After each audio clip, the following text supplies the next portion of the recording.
Korang tahu tak, sebenarnya sebelum tahun 1973, LGBTQ ataupun pandangan songsang terhadap seksual ni dianggap sebagai penyakit mental.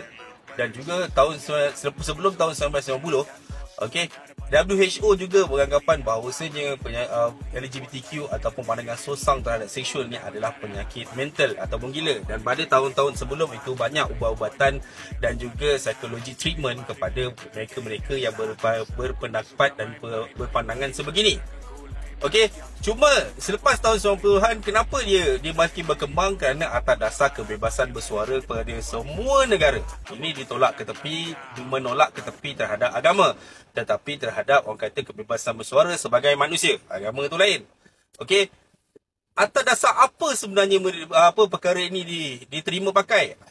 Secara logiknya, secara faktanya adalah desakan daripada industri itu sendiri. Okey, yang pertama adalah industri pendidikan, industri perubatan, industri fashion dan industri hiburan. Sebab kita dah semakin tepu kepada empat-empat industri ini, tidak ada permain-permain baru, tidak ada perkara-perkara baru, tidak ada benda-benda baru untuk diniagakan. Sebab itulah mereka desakan daripada industri ini untuk mengadakan satu spesies yang baru yang diterima pakai oleh rakyat dunia. Okey, korang faham, okey?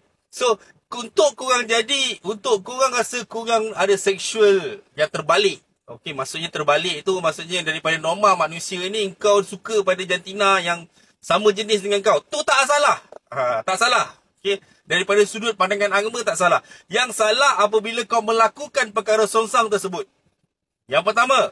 Yang kedua, apabila kau menyebarkan pandangan kau dan meminta supaya orang lain untuk join kau, untuk terima. Kau tak ada tengok pun lelaki berarak. Oh, saya suka perempuan. Saya suka perempuan. Saya nak ada seks dengan perempuan. Ataupun kau tengok perempuan-perempuan yang berarak. Saya suka lelaki. Saya nak suami. Saya nak seks bersama dengan lelaki. Tak ada. So, kau orang adalah satu spesies yang agak unik sekali. Dan juga, kau kena faham. Okay? Pandangan dan ideologi songsang ni adalah satu ideologi yang dibawa oleh politik. Politik dunia. Dimainkan oleh politik-politik dunia. Kerana sebagai satu normalnya seorang manusia, dia akan drawn dan tertarik kepada jantina yang berbeza. Sebab itulah cara pembiakan spesies manusia ni. Semua ada spesies yang unik, yang baru wujud, baru timbul, dia membiak melalui ideologi. Sini sering kali kan, dia memainkan sentimen mereka didiskriminasikan. Sebenarnya korang tidak diskriminasikan, tapi korang yang keluar daripada norma